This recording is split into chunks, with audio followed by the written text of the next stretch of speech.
ममता बनर्जी को डबल झटका मिला है। एक झटका उनके पूर्व कोषाध्यक्ष ने दिया है, जिसने टीएमसी के बैंक खातों को फ्रीज करने का एप्लीकेशन बैंक में दिया और उसका कहना है कि क्योंकि पासबुक उसके पास है, साइनिंग अथॉरिटी वो है, तो ये जो खाते में पैसे हैं इनका मिसयूज हो सकता है और इसीलिए इस खाते के ट्रांजैक्शन को फ्रीज किया जाए।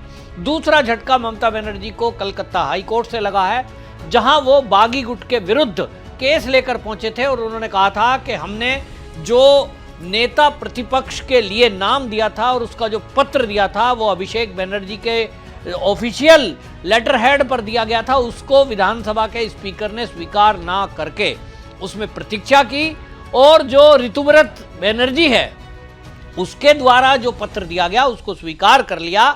ये जो प्रतीक्षा की गई ये आखिरकार क्यों की गई, इसके पीछे साजिश है, ये नियमों का उल्लंघन है कि जब पार्टी का ऑफिशियल पत्र गया उसको स्वीकार क्यों नहीं किया गया। ऋतुव्रत बनर्जी के द्वारा जो पत्र दिया गया वो बाद में दिया गया है, उसको स्वीकार क्यों किया गया।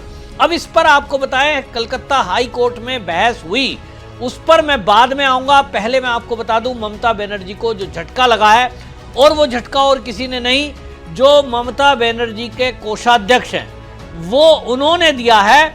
और कोषाध्यक्ष आपको बता दूं अब वो हटा दिए गए हैं। 5 जून 26 को ये नेशनल वर्किंग कमेटी की मीटिंग हुई थी और अरूप विश्वास जो कि ममता बनर्जी का बहुत खास था उसको कोषाध्यक्ष पद से हटा दिया।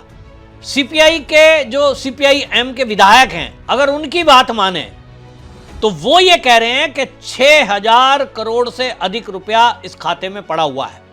अब अपने आप में ये एक बहुत बड़ी चौंकाने वाली बात है। ये पैसा एक नंबर में, और आपको ध्यान होगा जब बॉन्ड की बात खुली थी पार्टियों की, तब भी आपको याद होगा टीएमसी सबसे ज्यादा बॉन्ड लेने वाली पार्टी थी, ऐसा पता लगा था।